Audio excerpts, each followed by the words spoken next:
Good afternoon, everybody. My name is Desiree Barron, and I'm the branch head of the Netzelmut Strathcona branch, and welcome to you all. Thank you, Elise, for the opportunity to do the opening remarks for your group as we welcome the archives of lesbian oral testimony to Vancouver Public Library. Before Elise introduces our speaker, Marg Yeo, I'd like to share my gratitude to the Indigenous peoples on whose unceded homelands my family and I work, play, and worship. For the peoples of the Musqueam, Squamish, and Tsleil-Waututh nations, maraming salamat. That's thank you very much in Tagalog. We are honored to do our work in your territories. And Thank you. I appreciate that. My name is Elise Chenier, and I'm a historian at Simon Fraser University, and an oral historian. And I've been interviewing lesbians for years. And so in September we launched this public monthly event, which has just been going really great. So what an amazing turnout. So thank you everybody for coming today and being part of this. I did want to say briefly the reason why, so up till now we've been holding this at SFU, and the reason why we're not there anymore is because on November 2nd, Simon Fraser University was host to an anti-trans event. And unfortunately, the administration at my university, although they did find a way to encourage the host to cancel it and have it elsewhere, they were not willing to say, we will not host these kinds of events. They were not willing to recognize it as being hate speech. And so I was not willing to host this event anymore. This is a trans-inclusive space, and I'm not trans, but I don't even want to go to spaces like that. So, we're not going to hold queer events there. However, that being said, and please don't be offended, Desiree, I did, because I know VPL went through this, so I very quickly had to find a new venue, and I know VPL went through this last year, and that they came up with a new room policy, so I reached out, and Desiree was great, and said yes. However, I did speak with the sort of upper administration or whatever, and they told me that based on the legal advice they had, were Megan Murphy to book again, they would allow her to book. So I won't continue to meet here either. So if you have ideas for where we can meet, please let me know. But this is a real problem and that our community faces, and I think, I come from Toronto where we have the 519 Community Center. It's amazing. And many of you probably know that Community has money to build a space, but that's not, it's coming, oh, did you want? Just down the street, the garden, they have a beautiful room upstairs. And they host events like this. Perfect, thank you so much. Yes, I'll get it. Great, because I love this neighborhood, so happy to be. Okay, perfect, thank you. So, and hopefully down the road, community will be a space we'll be able to use for that kind of thing. But this is sadly, we need our own spaces. And actually, that's a nice tie-in to Marg, because as you'll discover, she was part of this moment in the 70s where there was an explosion of lesbian spaces. And that's part of our history, is how important it is to have those spaces. Okay, so that's my long preamble to the who, what, when, where, and why. Oh, I guess I have one more thing I have to say. And those of you who've been here before, which is about half of you at least, you've heard this before, but this event happens because I have funding from the federal government. It's called a Social Science and Humanities Research Council grant. And so when you get this money, you get to do amazing things like this, but it also means I have to publish something and say, what I did. So for that, to that end, at the conclusion of today, I will ask you to fill out a survey. So even if you filled out the survey before, I need to collect one for every single event, so that at the end I can go, oh, this many people came, and this is what they had to say, blah, blah, blah. So it would be such a great favor to me, and it helps me keep the funding that I need to do events like this, to have your input. It doesn't take long to do. You don't have to spend too much time on it. So thank you in advance for that. Okay, so I won't do a long introduction to Marg, because we're going to learn all about Marg over the next hour. So, except I will maybe say you were born in 1946 in, is it Chatham? No. Medicine Hat. Oh, Medicine Hat. And then we decided that this was not important, and we wouldn't talk about that. Yeah, really not important. Okay. So as you will have read, Marg is a poet, and so we decided that she would begin by reading a poem today. So take it away. All right. This is a very old poem, I'll start by saying. Excuse me. And it's called To Say Yes. To say yes, the explosion of leaf into light. Some things grow over the edges of explanation, and there is no reading between lines because there are no longer any lines and no more need for reading. To find this so sudden in each other is to find ourselves with a shock and instantaneous, sunk in an ocean bigger than our puddle-bound comprehension can take in, or swept up into an air with no horizons. There are no coasts or foothills here. Nothing to climb, nothing to cling to or hide behind, unless we choose to be invisible, not to be known.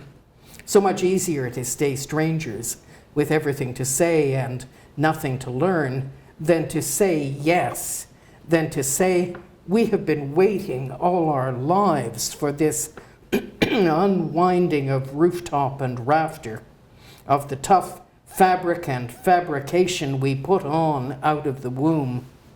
But we cannot be satisfied with less, not satisfied with a cold and singular hole in the dumb earth for each of us, when we might untomb each other with a word, bear down, give birth to a common language, say yes. Thank you. So I just wrapped up a course that I'm teaching at Simon Fraser.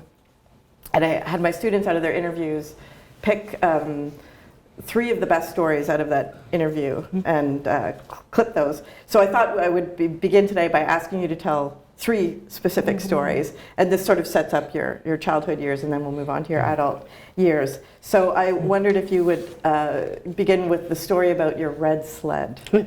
Okay. I have been telling this story for many years as an explanation about why I am the way I am, which is a consequence, at least in part, of things that I was taught by my father, who was a musician and a very interesting person in his own right. When I was very small, we lived in Regina, a snowy city, and the winter I was 5. I got a sled for Christmas. I got a wonderful sled. It was red, and it was just absolutely spectacular, and I was really excited. You get that new thing, and you're really buzzing on it.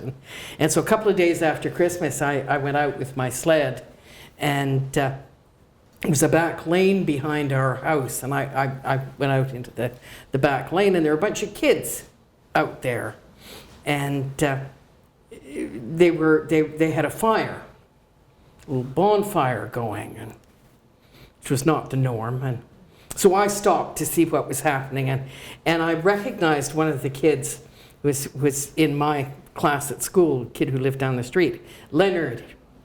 And I didn't like Leonard very much. He was a rather obnoxious little boy. And Leonard's last name was Yee, and he and I sat together, as you might imagine, Yo and Yee, and he was always, poking me and ripping things up. So I approached Leonard with caution. But anyway, here was Leonard with this bunch of older kids, and Leonard was in tears, and I wasn't at all clear what was happening until I realized that what they were burning in this bonfire was a sled that had been broken up, and it was Leonard's sled. So this was in the 50s, and it was during the Korean War.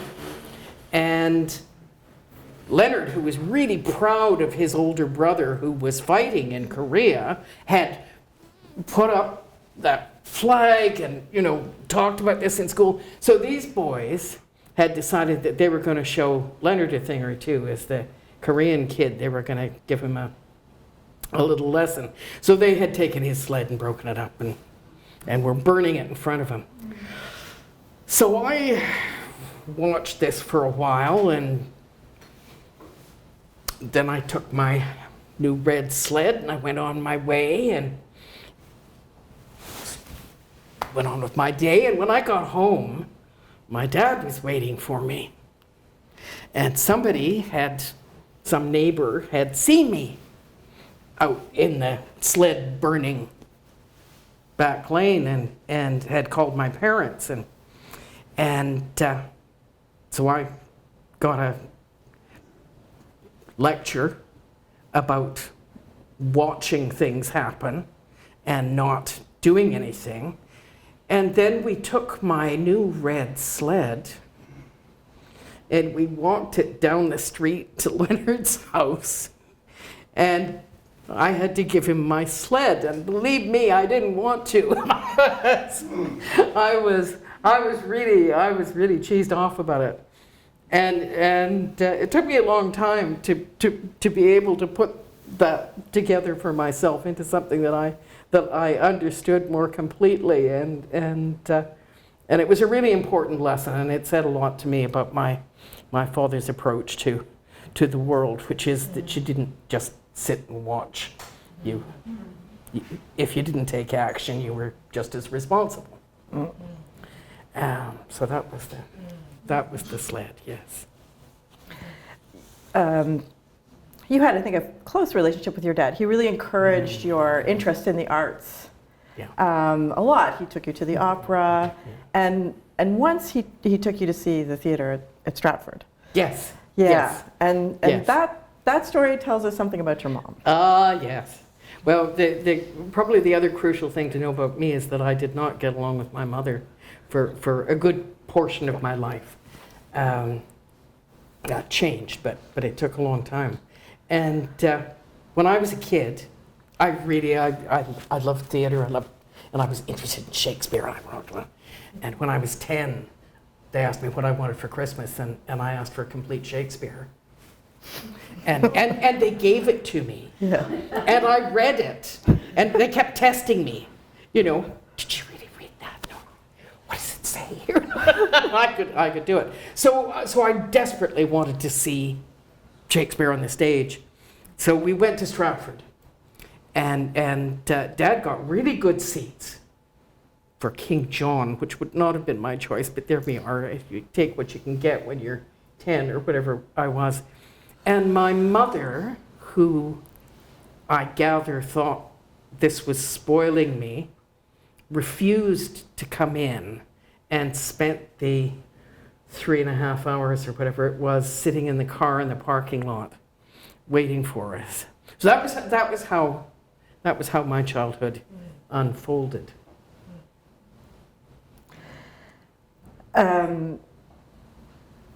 But there's a very curious story about how you actually became a poet, or what inspired you to become a poet.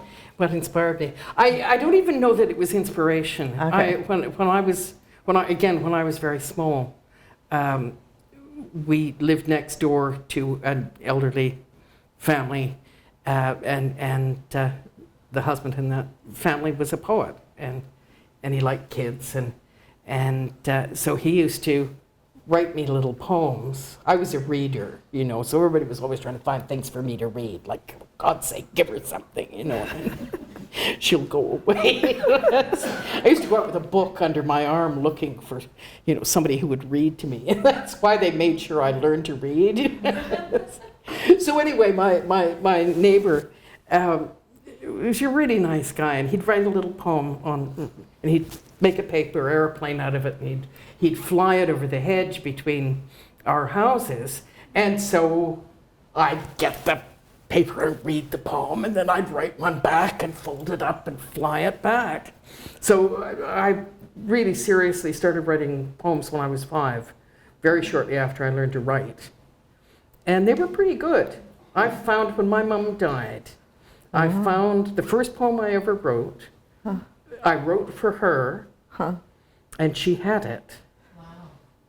All wrapped up and hidden away, which I thought was interesting.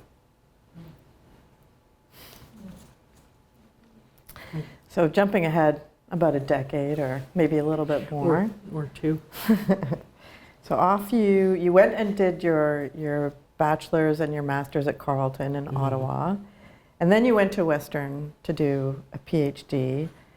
And it was there that you had your first relationship with another woman. That's right. And you credited, I'm doing little air quotes, you credited that to, quote, an unpleasant member of the English department. Do you want to tell the story of that? She lived in his basement. Oh, yes, I know them. Sorry, I just had a complete blank there for a moment. I was doing some assisting breeding new grad students, and this woman had come from out of town and was looking for somewhere to stay and settle in. She's coming to do an MA, I think. And when she went to see the guy who was going to supervise her thesis, he asked her if she'd found somewhere to live, and she said no, she hadn't. And he said, well, you know, I just happen to have a basement apartment, which I could let you have, and it's quite inexpensive, and it's close to the campus, and you know, oh, fabulous. So she moved into the basement apartment and discovered on, I think, her second night there, that it came with him with a key at 3 o'clock in the morning. Yeah. So she arrived at my door, desperate in the middle of the night, saying, I can't stay there, what do I do? So she moved in with me, and things moved along then fairly quickly. We were well suited to each other, I think that's in many ways. In case you're not picking it up. Did that surprise you, that relationship? No. I've been working up to that for a long time, but it's not a surprise. But it was tricky, and one of the things about that relationship was that she had a quite serious relationship when she was in high school, and her parents had caught her and her girlfriend and had a huge blow up and sent her away to school, and so she was terrified that anyone would find out. So we were not particularly open in our relationship, and I remember a couple of gay guys that were good friends of ours came over for dinner one night, and we were chatting, and one of the guys said something that made it clear that they were seeing us as a couple, and she had a complete panic breakdown. Oh my God. And I mean, nothing was going to come from this, you know. So that relationship didn't last, and I think that was a big piece of why it didn't last. It was really, I found it very uncomfortable to try and live my life as if something that was important to me didn't exist, you know. And that was not the first time, or not the only time, unfortunately, that happened to me. So, you know, a lot of people. So this was like 1974-ish or two, yeah. Two-ish. So, you know, this past year we've been hearing a lot about how in 1969 same-sex sexual activity was partially decriminalized, and but the reality is, you know, it didn't change attitudes overnight, right? Sure, so a lot of lesbians and gays had internalized the idea that we were sick, we were mentally ill, we were criminal and deviant and all these kinds of things. And when I asked you about that, that you said that wasn't really the overarching thing, that you had other anxieties about being in a relationship that came out of a relationship you had when you were a teenager. Did you want to tell us a little bit about that? I when I was 14, I think, I got into a relationship with a boy, and his his background was a very unhappy one. His family were Polish Jews from Warsaw. His dad had been a surgeon in Warsaw before the war, and they escaped from the Warsaw Ghetto. They went east, which I always thought was a bit boggling. They found their way through an intense journey through Russia and China and ended up in Canada. And his mother, I think, had determined that she had to find a way to protect her child after this set of experiences. And so he was smart, and he had a photographic memory, and her thinking was that if he excelled in school, became the top student, he would go on and excel then in whatever he was able to do. She was thinking politics, I know. He would excel, continue to excel, and he'd be safe. So they did things like anglicize their name, cut off things that related to their past. And he was a brilliant, interesting, and extremely unhappy young man.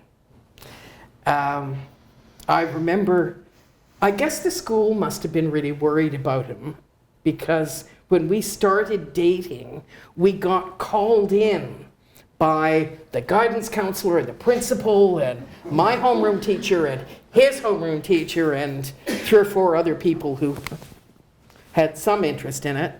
And were kind of interviewed about the fact that we were going out together, which I thought was completely bizarre. But anyway, we got into a sexual relationship. It was a violent relationship. It was sufficiently violent that one of my very, very dear friends that we double dated with all the time would not have him at her wedding.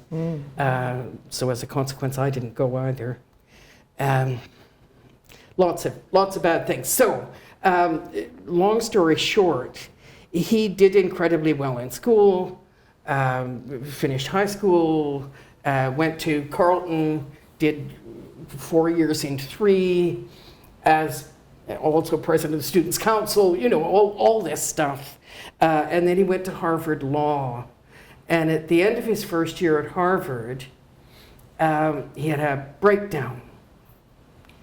And the university, or his psychiatrist, I guess, at the university, contacted his family and asked them to come and get him.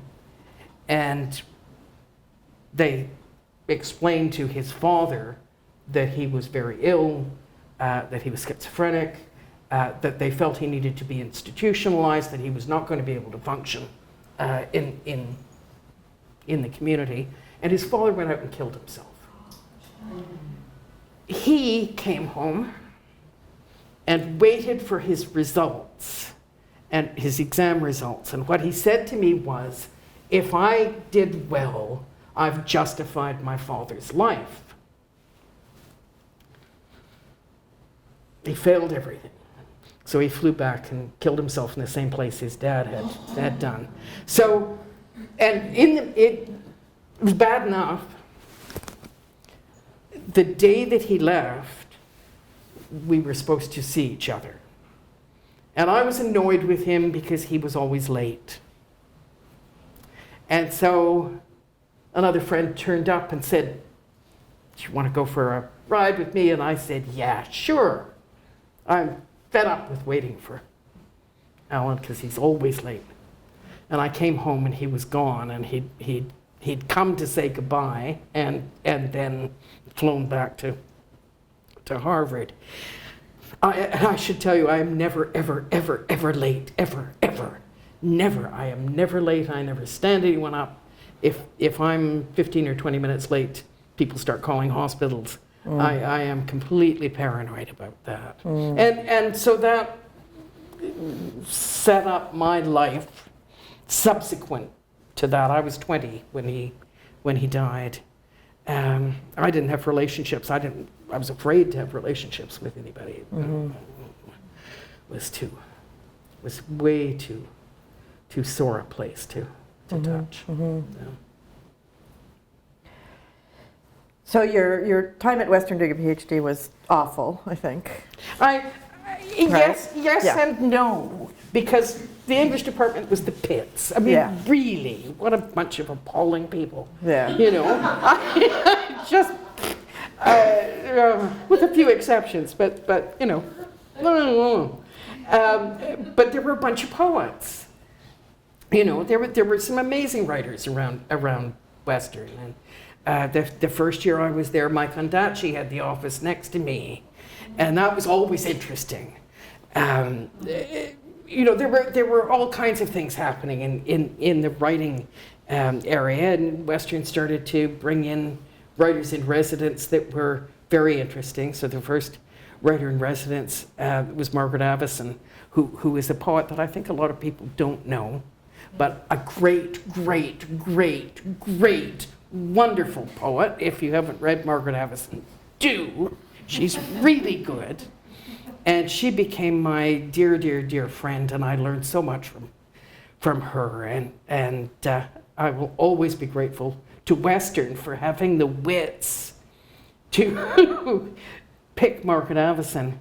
And then they followed that with Margaret Lawrence, who changed my life. Because it was Margaret Lawrence who pushed me and supported me and got me the Canada Council Arts grant that took me to England. Right, and so that's where I want to go now. So remarkably, you're 1 week away from defending your PhD, and you say, stuff it. You walk away. You walked away from Western. Yep. And then Margaret Lawrence does some backroom dealings and gets you this Canada Council grant, and off you go to the other London. Yes, yes, I know. We do London Aunt and London Ings to Right. distinguish. Yes. That's right. And so if I could just sort of sum up, you find, as soon as you get there, you find your way to the Women's Arts Center, you join the Women's Art Alliance, and then you participate in a women's festival that lasts 2 weeks long, which is hard to even imagine something like that today. I know. And then things just completely took off for you, Yeah. right? And you become Yeah. so deeply involved in the writing community, the women's community, one and the same. Yeah. And so you become very involved in the Sister Write bookshop. You said we practically lived there. And there was you mentioned briefly, and I don't know if you want to talk about it, a ceremony that preceded the opening that you participated in. It sounds very Wiccan to me. It was. That was Mary Coghill. And then your work was published by Only Women Press, and you held a lot of workshops there. So this was like the center of your life for many years. So take us there and paint us a picture of London at that time. Well, imagine. So this was 1977. And I arrived in England at the beginning of this summer and wandered around, you know, and I found things like the Women's Pond in Hampstead Heath. Oh my God, you know, just the Hampstead Can you say that Ladies' again? Pond. The Women's Pond? The Women's Pond. at Hampstead Heath. On Yeah. Hampstead Heath. Which is what? What is that? It's, well, on the east side of the heath, there's a string of spring-fed ponds that run down. There's a men's pond and there's a anybody pond. And then there's a women's pond, which is all fenced off and sheltered. There are lots of trees around, so it's very private.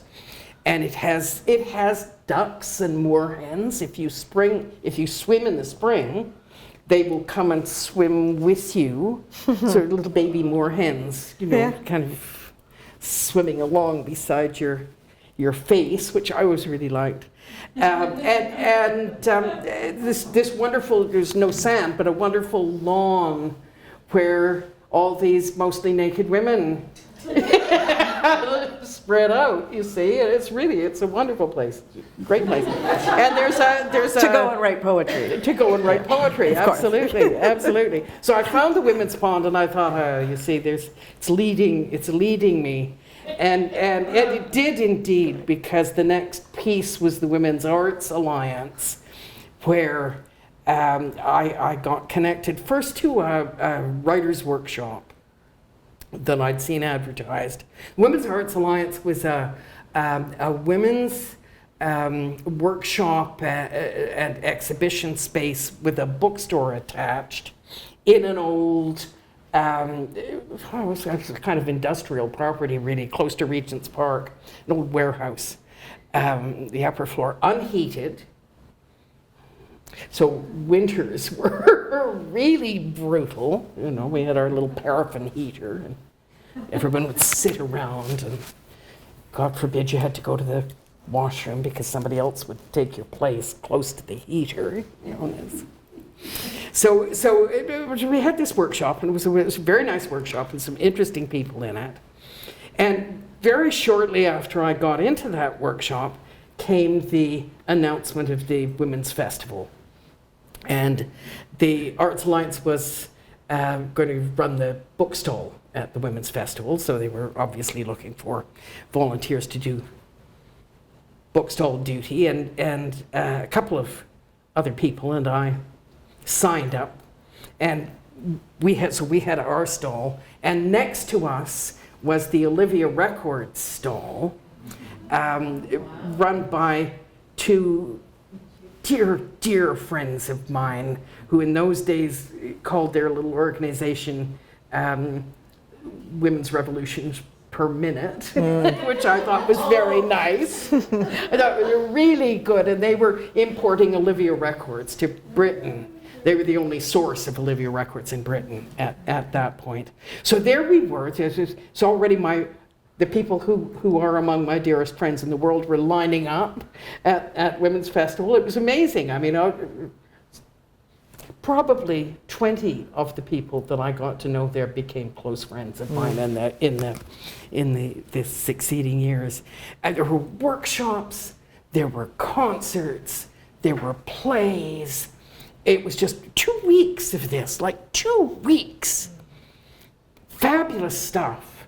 And at the end of the 2 weeks, we were all saying, let's do this, let's do that, let's not let go of this thing. So we started a new writer's workshop that ran for a long time. It was an interesting one. It was an open workshop. We used to advertise it in Time Out. And women who were traveling would come. So we got people from all over the place. It was really exciting. Some interesting experiences in doing it. People come from very different perspectives depending on their backgrounds. So, you know, there was someone who I ended up knowing quite well who told us we needed a chairman. One of my colleagues got up and made a speech about how inappropriate chairman was. We don't need a leader. And if we did, it wouldn't be a man. Very aggressive bunch in some ways. So we did that. A smaller group of us formed a smaller workshop, and that became an essential for me.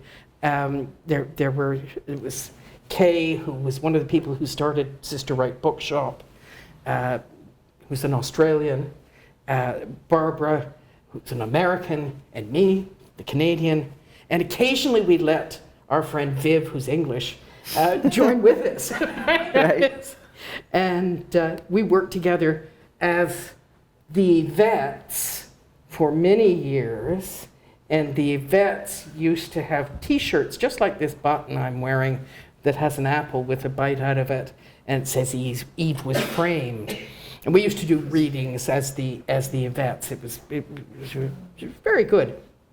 So there were a lot of things that started at that point. And Sister Right Bookshop was another thing that in a slightly longer piece of time to put it together, came out of that festival. Fabulous bookstore. You know, first women's bookstore in London. It had a cafe for a long time, beautiful garden, and really interesting. I mean, a program of readings. We ran all kinds of workshops there. But Kay and Barbara and I used to have our workshops there on Friday night after the cafe was closed. We'd make our dinner and have our little time, and of course we had the whole bookstore to draw on if we wanted to check a reference or pull something up. It's like pre-Google. Yes. Well, the next best thing is dinner in a bookstore. Yeah. Absolutely. You said that some of the readings you had, there would be 80, 90, 100 women that would come out to listen. See, this is the thing about London. It is such a huge community. And so we started at one point having lesbian readings. Now, these weren't at Sister Right. They were in it was a women's building in downtown London for a while. I don't think it's still operating as such, but we used to have, we'd get a turnout of 100 women for these open readings. Just fabulous, It was a very exciting kind of community to function in. And one of the things, so I brought some books from the, again, the things that triggered this.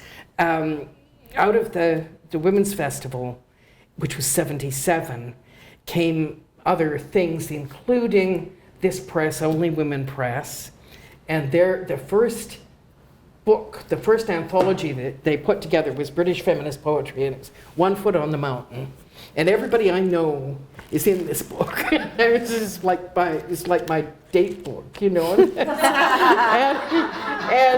we used to. One of the really wonderful things about this was that to sell the book, we needed to go out and do readings, and so we'd form little gangs and we'd head off. And we all got to know each other. All the people who were writing were doing this stuff together all the time. So we were starting new workshops and getting ideas about other things we could do, and then we would go to Edinburgh to the book fair and do a reading, and then we'd meet some other women from somewhere else, and we'd form another group. So it was fabulous. Then they did Beautiful Barbarians, which was the lesbian anthology, and that was even better. So it was a very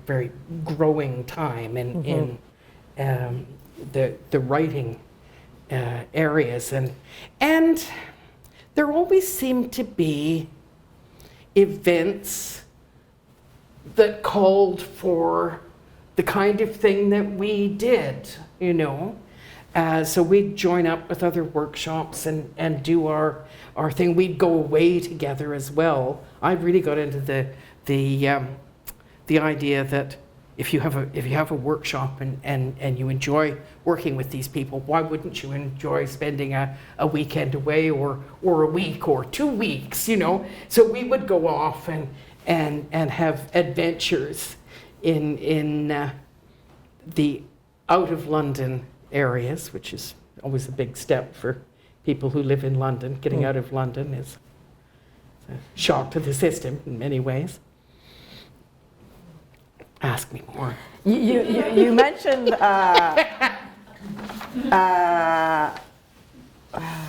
let's see. You mentioned at one of the workshops.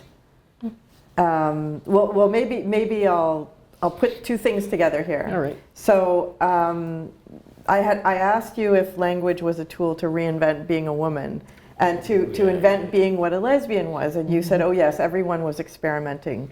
People were trying to find ways to talk about experience in ways that weren't tied to old structures. But also there was a real effort to bring in new voices, which you achieved through workshops and through readings. Yeah. And you told a story about a woman reading a poem, and the first line was,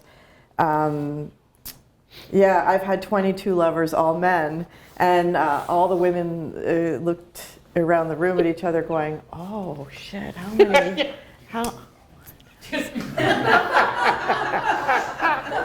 Yes, yes. So this was a very was a good one. second period for you. Yes, very yes. flowy, creative Oh, period yeah. for you. Yes, you had a Well, very you know what- robust love life. Yeah, well, I only hung out with poets, you know. Yeah. that- So that you was also it. said I didn't care if she was pretty. It was if she was a writer. That's That's it. So maybe That's it. can you tell us about one or two of those writing relationships that you oh, dear had? God. Well, okay, now I'll try and tell you one without naming the person in it, because she just a couple of years ago won a very substantial poetry prize. You know, in the 70s and early 80s in London, there were 2 mail deliveries a day. So you got a post in the morning, then you got another one in the afternoon, and one on Saturday morning. So people like us could write each other letters, and I'd write a letter in the morning, and she'd get it in the afternoon. So we had correspondence, like, you know, God, when I burned it, which I did eventually, it was a huge fire. Just enormous. She's the one. This is my. Well, no. There's 2 pieces to this story. All right. Let me put them in order. She was the person who eventually dumped me, and we met to have a resolving conversation. And I asked her why she'd gotten involved with me in the first place, and she said it was an experiment. So we ended up in the middle of Camden High Street with me yelling, "Fuck off, just fuck off." So that was the end of that. But in some ways, but you know, the way communities are, you continue to meet people, and so we tried to navigate past each other in a number of ways for a number of years. And quite a long time after this, I was doing a reading at the Poetry Society in London, and there was a woman from the Arts Council who was organizing the reading. Very nice woman, didn't know her, you know. And when the reading was over, she asked me if I wanted to come for a drink. So we went to have a drink, and she turned out wanted to talk about this person I'm not naming, which is hard because The one who won a big poetry prize 2 years the ago? one who won big poetry prize 2 years ago. That's right. That's the one. That's the one. That's the one. And so she told me that she had been in a relationship with the nameless poet, and that it had blown up. And she'd had an experience similar to mine, I gathered, and she said that when it finally blew up, that the poet said to her, "Thank God I don't have to be a lesbian anymore." That was yeah, you know, yeah. So she's not my favorite person. Not my favorite person. Good poet. There's a really good poet. Yeah. She is. She's really good. They gave the medal to the right person. You know. I can't remember who it was about, and I couldn't anyways because you never named names, but you did tell me a story about how somebody left you for another poet, and you said, "I thought it was a good choice." Oh, yes. Well, you see, that's what happens, you know. There's so many poets that, you know, your choice is pretty large. And, yeah, I was dating a woman who was a lot younger than I was, and I was uncomfortable about the age difference, and she fell for Jackie Kay. And if you haven't run across Jackie Kay, do your homework and read her, because she's fabulous. Absolutely fabulous. Yeah. So, you know, it was a good decision. Yeah. I approved, you know. So how do you feel about prose writers? Like if somebody switch, that's it, it's over. If you're writing in paragraphs, forget it. No, I don't mind prose writers. But you know that most people who write prose also write poetry. You see? Well, actually, I'm going to use that to segue to something else, which has not too much to do with being a lesbian, but I know it was deeply important to you. Was your work on the docks, doing the Docklands, literacy, in the Docklands, Docklands, doing literacy work, which is something you moved into a little bit later, and you said that the people who came to you had no literacy skills, but they all had a poem in them. And so do you want to tell us a little bit about that time of your life and the work that you did there? I found this very interesting. When I left Canada, I had a year's Canada Council grant, and that was great. But after that, it was open season, and it was hard to find work in London, because you know what the English are like. They're all going colonials, and yeah, they do, seriously. And so I was chasing around after work and doing a little bit of adulthood, doing a little bit of teaching, and I applied for some job. I don't remember what it was. I didn't get it. But on the hiring committee was a fellow who was the principal of one of the adult ed colleges in London. And London is fabulous for adult ed. They have whole colleges that are about nothing but adult education. And the Mary Ward Centre, which was his college, was special. He had a really socialist idea about education in many ways, and I just loved this place. So anyway, this fellow, David Head, called me up and said, asked me if I would come and discuss an idea he had, and it turned out his idea was that he wanted me to run a writer's workshop for his adult literacy program. And I said, interesting, I don't know anything about literacy. You probably want somebody that, has some background in this. And he said, no. He said, I think you're the person to do this. I really want you to try it. And will you, just do me a favor, give it a shot, So I agreed. So we started this workshop, and it was fabulous, and it was interesting in so many ways to me. We started off, we had to meet in David's office because the building was so small, there was no classroom available for us. And he had a table in one corner of his office, so we would take the table, and he would come and sit at the table and join us, and he knew about the families of all the students in the group. He could be a participant. I loved this guy. He was one of the most impressive educators I've ever met in my life.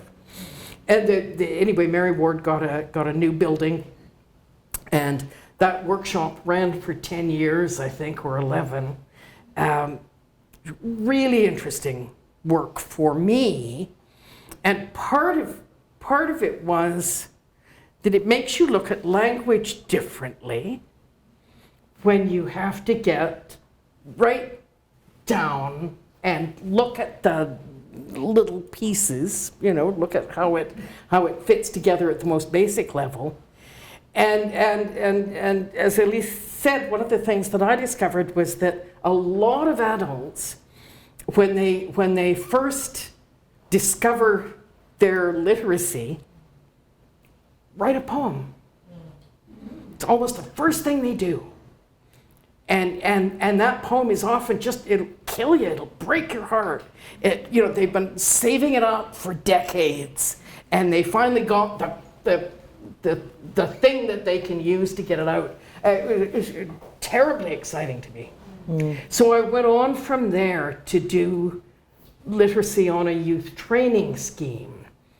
The scheme was supposed to be 16 to 18-year-old school leavers. We often took kids older than that because we specialized in learning disabilities as part of our work. So I had a really exciting time working with teenagers on that program. It Again, it was something that taught me an awful lot.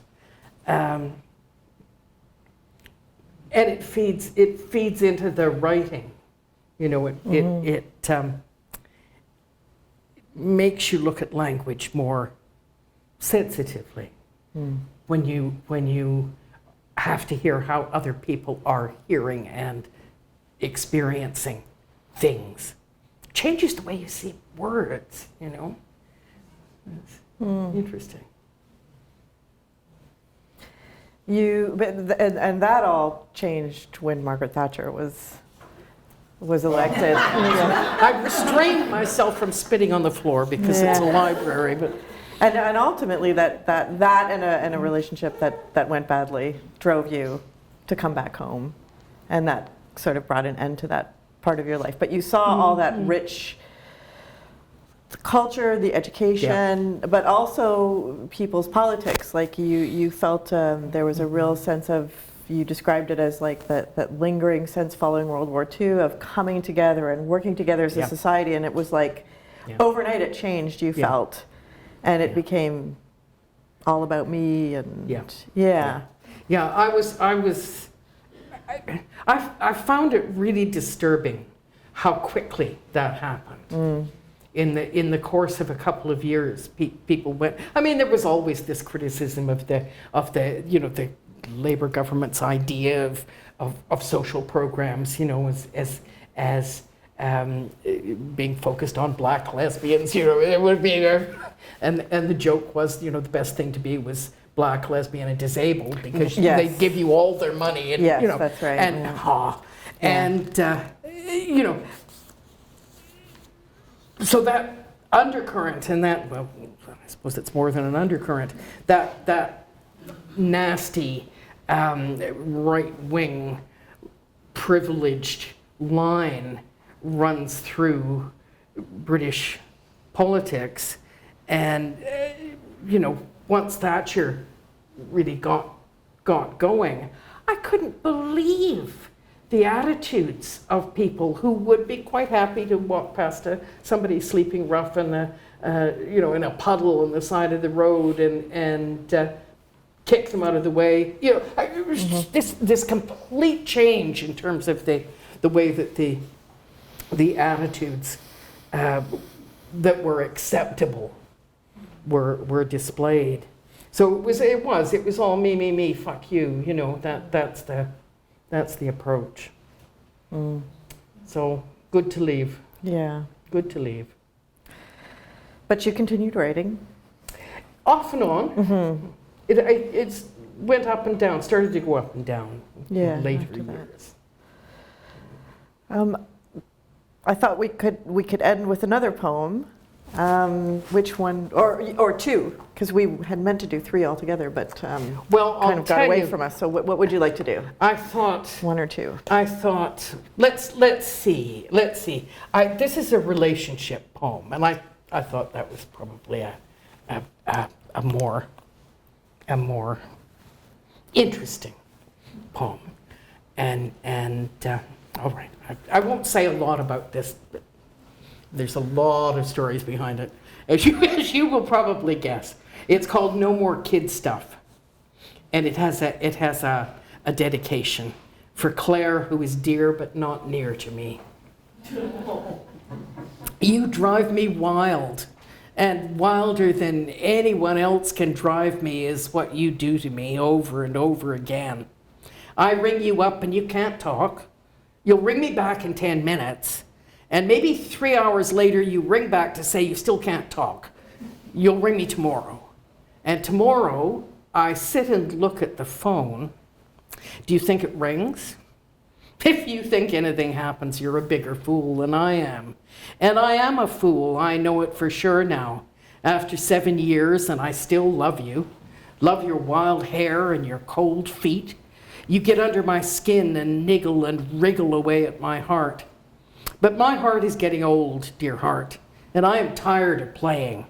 No more kid stuff. This is serious business. What do you want me to do? Come and bleed on your doorstep? No more kidding around. There's no forever to work it out in. There's only now, and we are both imperfect still and still groping for something. It wasn't all bad, in spite of the all-night fights and the other lovers. It wasn't all bad. Do you remember? I know you do. Why don't you come and talk to me about it? I know I drive you nuts, and you still drive me wild. And so, okay, we blew it. Okay, you're still mad at me, and I'm still furious with you.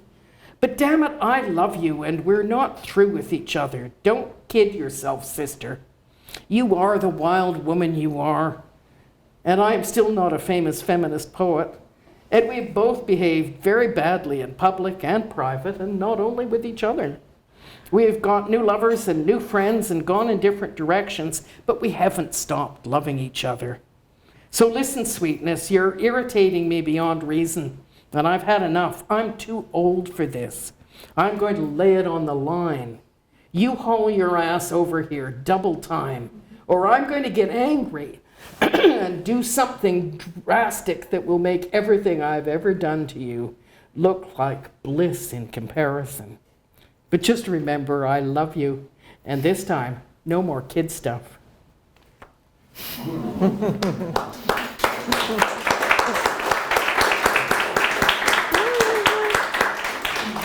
I don't think anybody here can relate to that.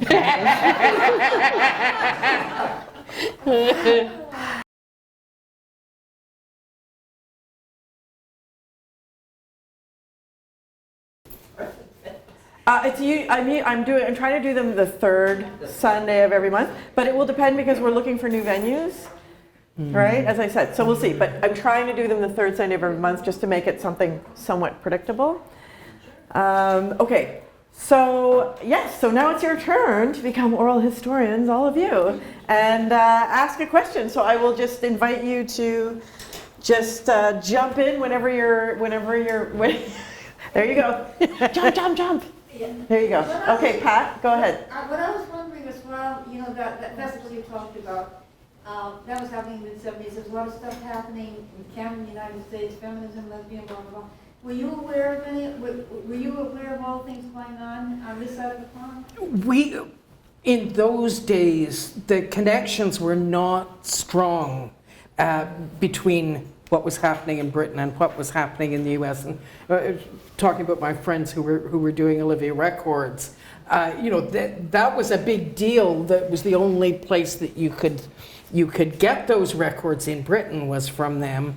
And certainly from my point of view in terms of publishing, anything that came out in the States would take sometimes years to get to Britain. So a lot of feminist stuff from the US we really didn't know anything about. I had a secret, which was the ex-husband of a friend of mine was a pilot who flew between London and New York, and I used to give him a list of books.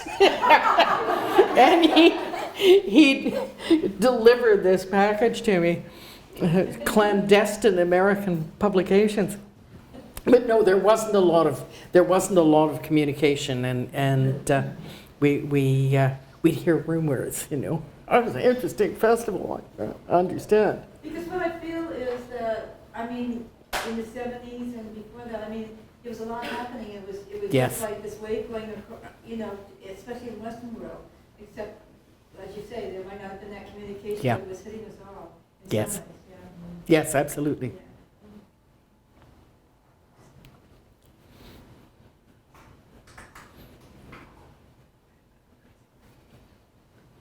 So our table came up with the idea to ask you, again, we have the impression from what you said that you're kind of at the beginnings of this absolute explosion of women writing, women reading books from the women's bookstore, and lesbian and feminist voices, Yeah. you know, starting to speak in this way. Yeah. So we kind of have two questions related to that. One is, you know, what do you see about the impact from your perspective now? That's an interesting question. I think women's writing has, I hope, taken up a more significant place in the canon of literature. And now I'm going to clench my teeth and say Margaret Atwood is probably a good example of that. I'm not telling my Atwood stories, but you know, there's. It was interesting, the Booker Prize. I'm not big on prizes, but they tell you something about what's happening, and I was really interested to see that the Booker Prize this year was shared between Margaret Atwood and Bernardine Evaristo, who was one of the people who was in this book. So, you know, people do go from lesbian anthologies to win the Booker. See? Wow. And she should have had it herself. No Margaret Atwood in there. I was really disappointed that they did that. I thought that was a big letdown. But I think there's been more energy for women's presses, for example. So Only Women Press was a hugely significant thing in London, and it still exists and still functions to some degree. The fact that there were women's presses has I think, been enormous. Internationally, I'm less, you know, one of the things about living in Canada and Britain and Canada, I'm not good at connecting all the pieces. So I feel that I'm always missing what's happening in Britain now, and I'm not on top of it in the way that I would like to be. But it seems to me women have been freed to write what they want to write, as opposed to what somebody thinks they should write. So when I taught with a lot of men who thought there were rules. Like who made those rules? You know, Plato. What? You know? I mean, where do they come from? And I remember a guy in the English department at Western told Margaret Lawrence that The Stone Angel was a flawed novel because the chronology of the memories in it was she kept them chronological, right? And that wasn't natural, and people don't remember like that, and so this was a flawed novel. Excuse me, like flawed novel? Like where's the rule? You know, who wrote that rule? Who gets to say that? It's nonsense. And that's what we were taught and what we were expected to fit inside. And it really cheers me up to see that women have quite consistently refused to accept those limitations. I'm very happy to see the range of stuff that women publish now. And I do think there's way more access to publishing for women than there was. There's been some good things. Not perfect, but some good things. Are we allowed to ask their second? Well, let's go around and then, I'm sure there'll be time. Okay. Something I don't have a lot of perspective on is the tensions between feminists and lesbian feminists in the 70s in particular. And I'm wondering if you could talk about the women's festival, like 2 weeks, like, yeah, that sounds pretty awesome. But like, what were the tensions? Were there camps? Not at that time. There were later, for sure. And you know, I think those things go up and down in the culture. My impression, now mind you, remember I was a new kid in town at that time too, so I'm sure there were nuances that slipped by me, and still do, no doubt. but I think that it moves back and forth. That has been my experience of the tensions between feminism and lesbianism. It's what's interesting. I was just thinking about the kind of thing that has always cheered me up in that context.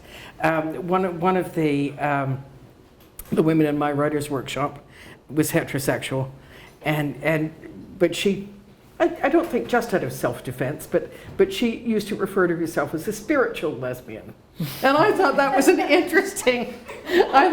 very interesting approach to bridging the gap, as it were. So, and she still calls herself that.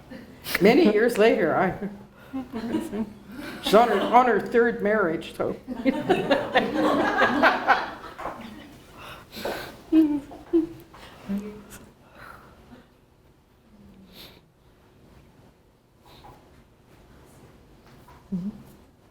So we're wondering if you could speak to the experience of being in the London arts and LGBT communities as someone from a different country, and what your perception of the difference between the communities is here versus overseas. Ooh, it's interesting. I thought London, London may be a unique situation because it is a gathering place, and people come from everywhere and meet up there. So you have a workshop, you'd have half a dozen different nationalities, people coming from all kinds of different backgrounds, and it, all the things about melting pots, and it seems to me that was a really unique kind of situation, and maybe a city like New York, which I don't know, has a similar dynamic, but I think it has to be very large, and it has to have some factors that encourage the arts and bring people together. I have, sad to say, never found the same thing in this country, and I was really disappointed when I came back. I was in Toronto for a number of years before I moved out here, and I kept looking. Where are they? Like, where is the group? Where are the people that I can work with? And I lived in the center of the gay ghetto in Toronto. I lived, the park that's behind the 519. Well, I backed on that park. And so it wasn't that I wasn't in the right place. I just didn't see the same kind of energy about coming together and working together. And some of that, I think, is about working collectively. And that's one of the differences that I see between what was happening in England and what I see here. I'm sure this is true to some degree still in London, but certainly then it was the case that you had to live collectively unless you were independently wealthy, because there simply wasn't accommodation that was affordable. So we all lived in communal situations of various kinds, and our collective houses formed and reformed, and I remember one of the houses that I lived in hosting parties for the other women's houses in our neighborhood, and things were part of the norm of the culture, whereas it's always felt to me in North America as if people like to get together, but they all go home. And I was so happy living in situations, for example, where there was always somebody to talk to at 3 o'clock in the morning when you were feeling pretty low, you know. You could count on there being some soul awake and functioning. People in Britain think differently about working collectively and living collectively, and we resist that in this country. We think maybe not quite right. There's something that makes us hesitate. One of the happiest workplaces I ever had was a workplace in which we decided to cut the hierarchy. We flattened the salary structure so that everyone earned the same salary from the manager to the receptionist, and so everyone had an equal voice in what decisions were made. And it was amazing. The people who hadn't ever spoken in staff meetings suddenly started to speak, took ownership of things that they hadn't previously. The kids that we were working with loved it. You know, that was a really neat idea, and you could see people getting, you know, didn't last very long. The council that owned us made us go back to a line management structure, and it's really too bad because we had much more success when we worked as a flat collective, you know. But we don't have the same set of ideas about collective things here, I think. Does that answer your question, or have I gone wandering too far?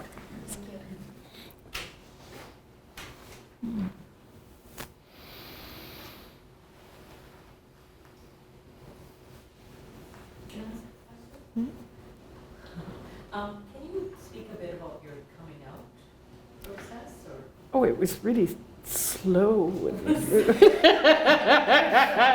Yeah, it's interesting, yes, because I was in this relationship from the time I was 14, and at some point in there, and I was probably 15 or 16, I guess, I knew I was in love with a friend of mine. But I was in this, by then, incredibly complicated relationship, and it was not possible for me anyway, at that point, to do anything about it. And then subsequent to that, it took me a long time before I wanted to get involved with anybody. I met my friend. And in terms of coming out, again, it was slow and agonizing because I was in that relationship. I dated for a while after that, but mostly people who were off campus, so they were a different part of my life, you know. And then I got into a very serious, heavy relationship with a woman who was married, and it was a secret. It was a deep, dark secret, and nobody knew anything about it at all. And it went on for years and years and years and years and years. And until I left, until I went to England. And so, you know, here I am getting off the plane in London, coming out like, hey, you know, I've been waiting a long time to do this. So it was quite joyous in many ways, but belated, you know. Now, I absolutely knew what I wanted to do when I was in my teens. And I have to confess, for a long time I had trouble with people who said, oh, I was 45 before I knew, you know, that I was a lesbian. I think, oh, come on, like, really? You know, what were you doing? But I've learned not to be so intolerant and to recognize that not everybody's experience is the same as mine. But it is interesting to me when I hear those stories because I mean, there was absolutely no question in my mind. I knew 100%, I knew what I wanted. but I was not in a position to do what I wanted to do. Well, I guess that's the... I came out to my mother eventually. Was not a great experience. But all she really was interested in was me not telling her family. So we made an agreement, and that was that. Well, since Mother died, I've been posting announcements on family.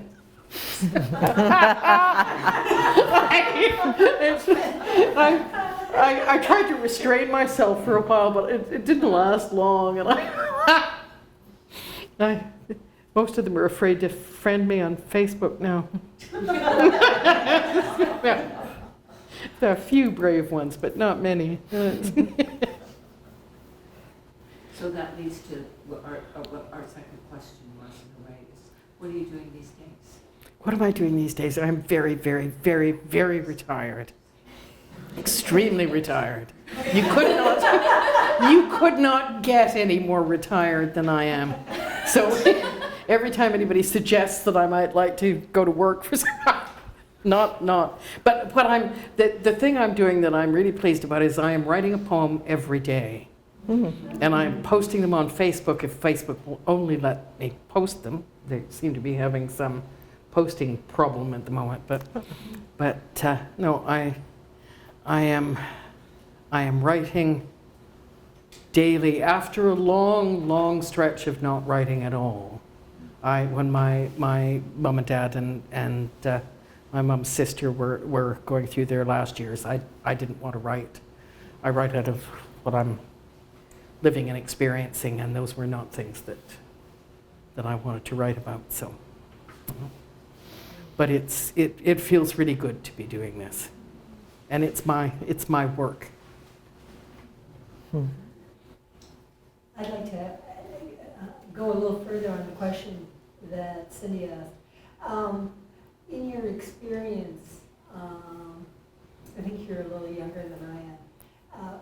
Well, maybe it took this long for me to capitalize on what I'm doing. So I have much more ambitions for myself, things that I want to do before, like the game's over. So, but you had an incredible experience in London, and I was in Belgium for 7 years being a feminist, and then coming out, and I only came out at 41, even though I had a relationship with a woman much earlier than that.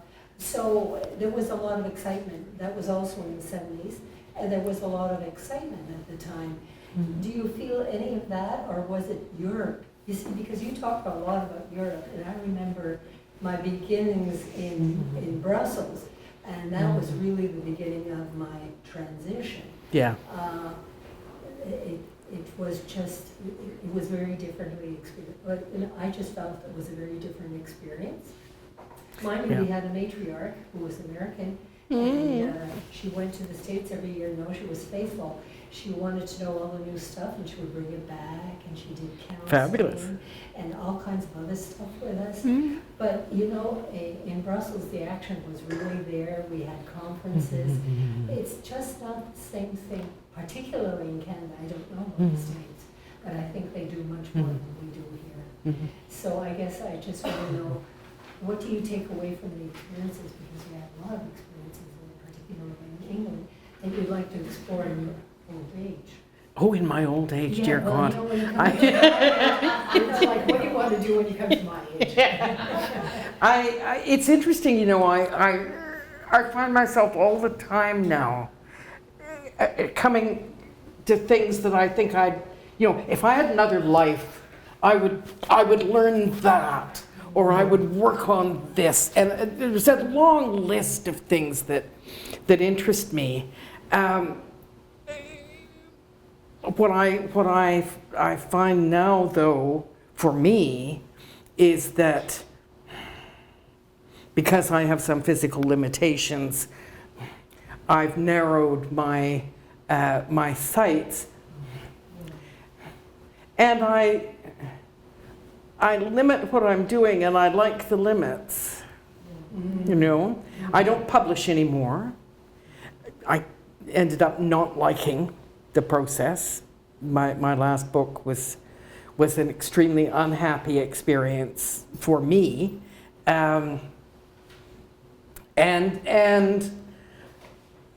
I'm now at a place where I'm interested in being able to follow my ideas. When something comes into my head, I want to be able to do it.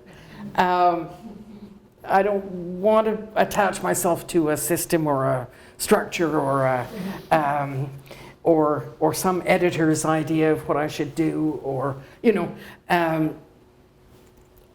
I want to make my space, and it's interesting to try and free myself to do that, because this comes back to the rules again for me, and I never liked the rules very much, and I don't care for the ones that get applied to me now either, and so I have more self-determination than I've ever had, in some respects at least, now. So I make my own space and write what I want.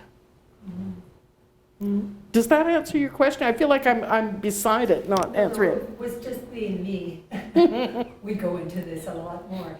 But what I really appreciated is that you gave a sense of where you're going with it.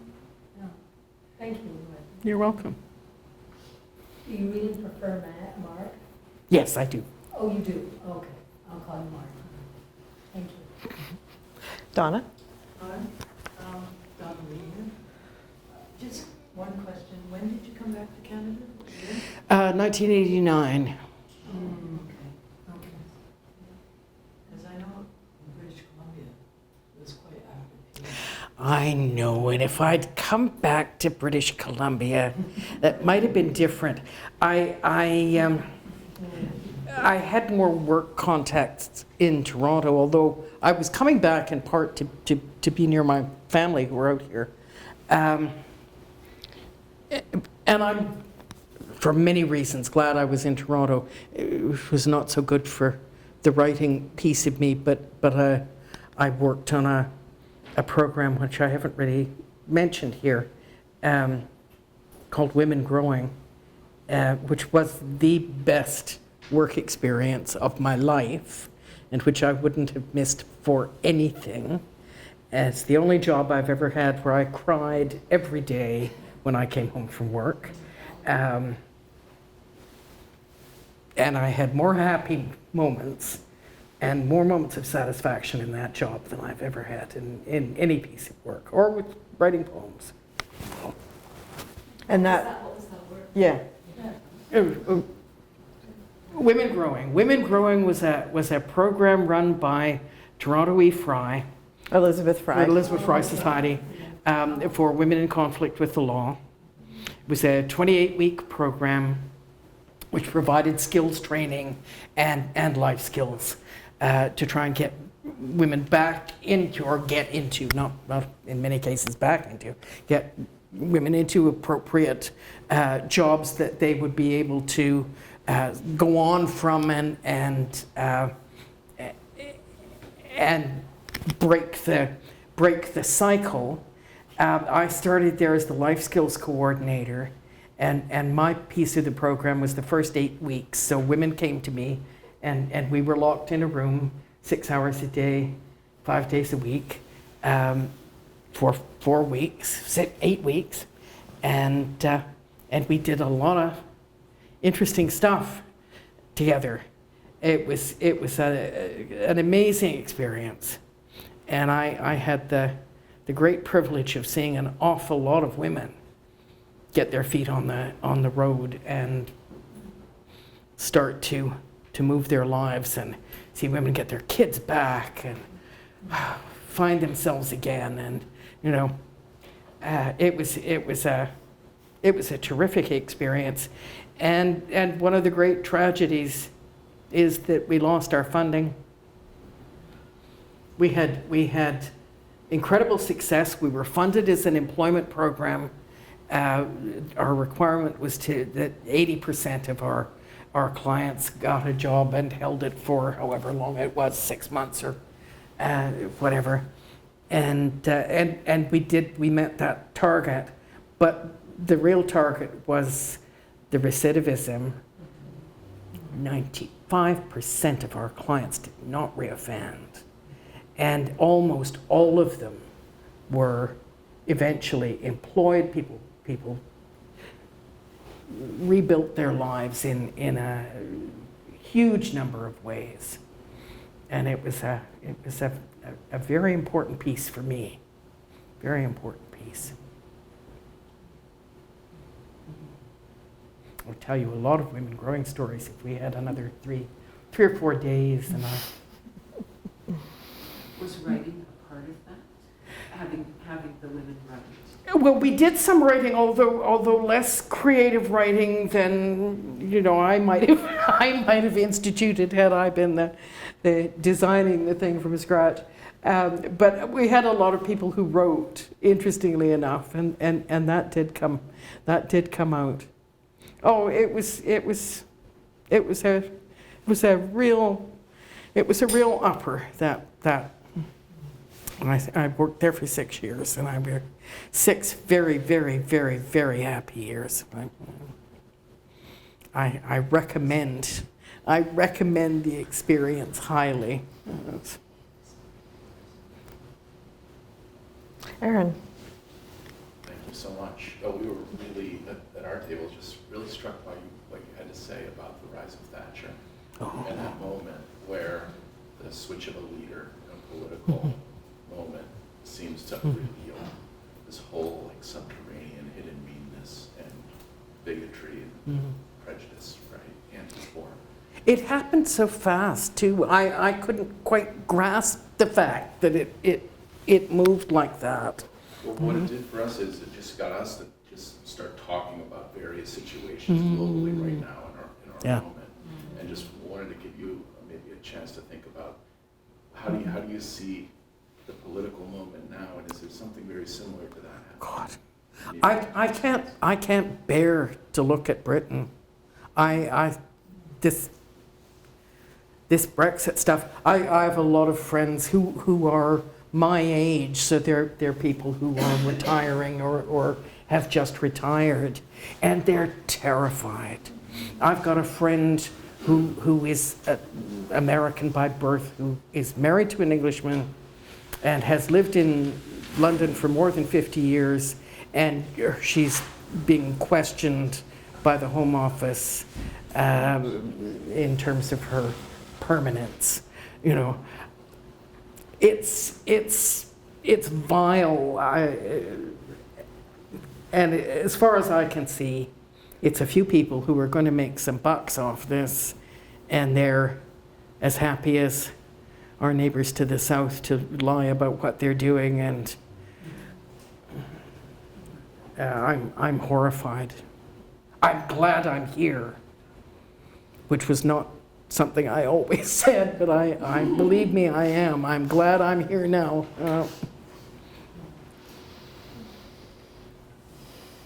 Well,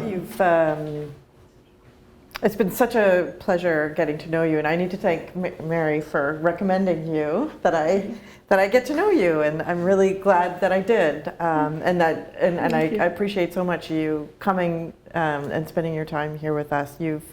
I want to acknowledge that you've accomplished some extraordinary things. I have deep respect for the work that you've done, both as a writer, but also, working in community.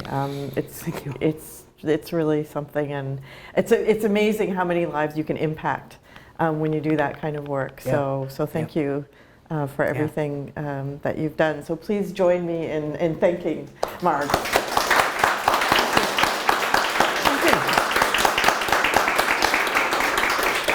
And thank all of you, of course, for coming. You can thank, and I really appreciate you taking the time to fill out the survey. You can just drop it at the front on your way out, or leave it on the table. We'll pick it up, whatever is fine. Feel free to say hello on your way out, ask any questions if you have them, and I hope we'll see you again in the future. Thank you.